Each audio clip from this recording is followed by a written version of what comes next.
কমিশনে ৮৫০৫ জনের নামের তালিকা সুপ্রিম নির্দেশের পর তালিকা পাঠালো রাজ্য সরকার। সোমরাজ প্রতিনিধি আমাদের সঙ্গে রয়েছেন। সোমরাজ, আমরা জানি আজই নির্দেশ দেয় শীর্ষ আদালত, আর তারপরেই সুপ্রিম নির্দেশের পর এবার তালিকা পাঠালো রাজ্য সরকার, কি জানা যাচ্ছে? দেখো, যেটা সূত্র মারফত জানা যাচ্ছে ৮৫০৫ জনের নামের তালিকা ইতিমধ্যে নবান্নের তরফে জাতীয় নির্বাচন কমিশনকে পাঠিয়ে দেওয়া হলো। মূলত সংশ্লিষ্ট আধিকারিকদের নাম, তারা কোন পদে রয়েছেন, কোন দপ্তরে কর্মরত রয়েছেন এবং কোন জেলার জন্য পাঠানো হচ্ছে, এইভাবে কলাম করে জাতীয় নির্বাচন কমিশনের কাছে পাঠিয়ে দেওয়া হলো।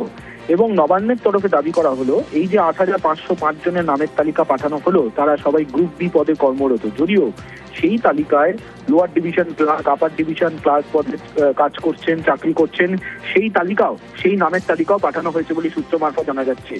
অর্থাৎ তালিকাটাই জাতীয় নির্বাচন কমিশনের এখন বিবেচনার মধ্যে রয়েছে। মনে করা হচ্ছে আগামীকাল রাজ্যের মুখ্য নির্বাচনী আধিকারিক মনোজ কুমার আগরওয়ালের সঙ্গে যে বৈঠক করবে জাতীয় নির্বাচন কমিশন, সেখানে এই বিষয়টি নিয়েও আলোচনা হবে। তবে এই তালিকা পাওয়ার পর কমিশনের আধিকারিকদের একাংশের তরফে বেশ কিছু প্রশ্নও তোলা হচ্ছে। যদিও ৮৫০৫ জনের নামের তালিকা ইতিমধ্যেই পেয়েছে কমিশন বলে সূত্র মারফত জানা যাচ্ছে। বেশ।